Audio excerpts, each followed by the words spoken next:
सही कहा है किसी ने, जिस इंसान के पास संतोष नहीं, वह जिंदगी में कभी भी खुश नहीं रह सकता। उसके अंदर हमेशा बेचैनी रहती है।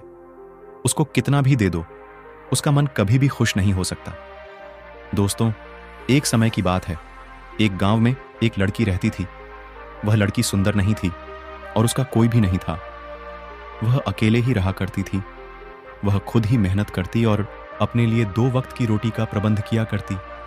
यूं तो उसे 2 वक्त की रोटी मिल ही जाया करती थी, लेकिन फिर भी वह अपने आप से खुश नहीं थी। उसे दुनिया में सभी लोग सुखी नजर आते थे, सभी लोग खुशहाल नजर आते थे। उनका जीवन देखकर वह खुद को कोसा करती, खुद को तरह तरह की बातें कहती। वह कहती थी, हे ईश्वर, आपने सभी को खुशहाल बनाया है, सभी को सुख दिया है, सभी को सुंदर बनाया है, तो मुझे क्यों नहीं? आखिर मैंने किया क्या था? आखिर मेरी गलती क्या थी? मैं जानती हूं आप मुझसे कोई बदला ले रहे हैं।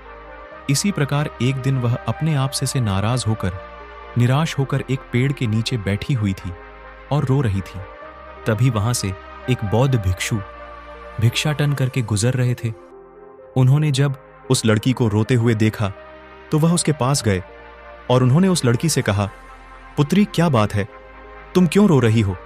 इसका जवाब देते हुए वह लड़की उन बौद्ध भिक्षु से कहती है, हे गुरुवर, मुझे कोई प्यार नहीं करता, मुझे कोई पसंद नहीं करता, क्योंकि मैं काली हूं, मैं सुंदर नहीं हूं और मेरे रंग को लेकर लोग मेरा मजाक बनाते हैं। मेरा कोई नहीं, मेरे पास तो धन भी नहीं है।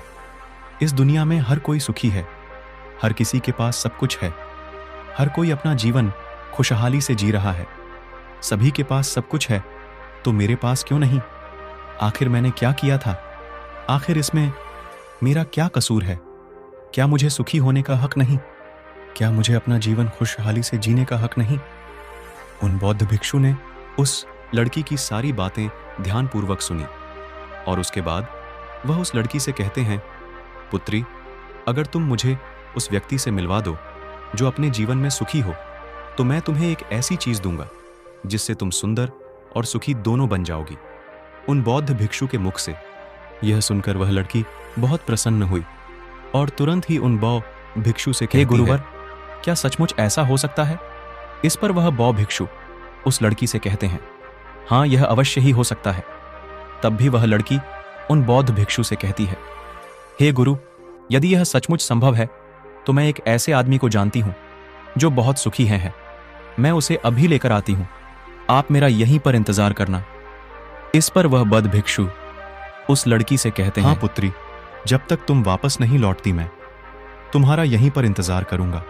इतना कहकर वह लड़की वहां से भागी भागी अपने मालिक के पास पहुंची, जो कि एक किसान था। उसने किसान से कहा, मालिक, आप मेरे साथ चलिए, मुझे एक बौद्ध भिक्षु मिले हैं जिन्हें मैं आपसे मिलवा चाहती हूं। उन्होंने कहा है कि अगर मैं एक ऐसे सुखी व्यक्ति को उनके पास ले जाऊंगी तो वह मुझे सुंदर और सुखी दोनों बना देंगे। उस लड़की की आवाज सुनकर वह किसान दुखी होकर उस लड़की से कहता है, मैं तुम्हें कहां से सुखी लगता हूं? इस पर वह लड़की उस किसान से कहती है, मालिक, आपके पास तो सब कुछ है, आपके पास तो घर है, अच्छा खाने के लिए है, रहने के लिए अच्छा मकान है, आपका अपना परिवार है, और तो और आपके पास धन भी है, तो आप दुखी कैसे हो सकते हो? इस पर वह किसान जवाब देते हुए कहता है, अरे मूर्ख, मेरी फसल अच्छी नहीं हो रही, इसीलिए उसके दाम भी अच्छे नहीं मिल रहे और राजा को लगान भी देनी है। मेरे पास तो अब इतने पैसे भी नहीं हैं कि मैं फिर से अच्छे किस्म के बीज खरीद सकूं, और इस बार बरसात में मेरी सारी की सारी फसल भी खराब हो गई थी। अब तो मेरे हालात और अधिक खराब हो चुके हैं और ऐसे हालातों में मैं सुखी कैसे रह सकता हूं? जाओ किसी और को ढूंढ लो जो सचमुच में सुखी हो। इस पर वह लड़की अपने मालिक से कहती है, मालिक, तो आप ही बताइए, आपके हिसाब से कौन सबसे ज्यादा सुखी है जिसे मैं अपने साथ ले जा सकूं? इस पर वह किसान कुछ देर सोच विचार कर उस लड़की से कहता है, मुझे लगता है कि व्यापारी बहुत सुखी है। उन्हें ना तो फसल उगाने की चिंता है और ना ही फसलों की देखरेख करने की। उन्हें तो बस फसल खरीदनी होती है और वह उसे कहीं से भी खरीद सकते हैं, और तो और वे अन्य चीजों का भी व्यापार करते हैं। जिनका मौसम से कोई लेना देना नहीं होता, और वे लोग हमसे कहीं ज्यादा अधिक धन भी कमाते हैं। लोग उनका आदर सम्मान भी करते हैं। मुझे तो लगता है कि वही सबसे सुखी हैं। तुम उन्हीं के पास जाओ। वह लड़की अपने मालिक की बात सुनकर वहां से भागी भागी एक व्यापारी के पास जा पहुंची और उस व्यापारी से कहती है, मालिक, आप मेरे साथ चलिए, लिए मुझे एक भिक्षु मिले हैं जिन्हें मैं आपसे मिलवा चाहती हूं। उन्होंने कहा है कि किसी ऐसे सुखी व्यक्ति को ले आओ जो सचमुच सुखी हो, और उसके बाद वह मुझे एक ऐसी चीज देंगे जिससे मैं सुंदर और सुखी दोनों हो जाऊंगी। उस लड़की की बात सुनकर वह व्यापारी दुख भरे शब्दों में उस लड़की से कहता है, अरे हमारे जीवन में कहां सुख है? चारों ओर से तो हमें दुख ने ही घेर रखा है। चोर लुटेरे, हमें सबका ध्यान रखना पड़ता है व्यापार में। अभी बहुत घाटा भी चलवन रहा है, और तो और राजा हमसे अतिरिक्त कर्ज भी वसूल रहे हैं, जिससे अब व्यापार करने में बहुत दिक्कत आने लगी है। हमें सुरक्षा भी नहीं मिल पा रही। जीवन पर हमेशा कोई ना कोई संकट मंडराता ही रहता है। मुझे तो ऐसा लगता है कि मुझसे दुखी इस दुनिया में और कोई नहीं। इस पर वह लड़की उस व्यापारी से। दोस्तों, अगला पार्ट अगली वीडियो में आएगा।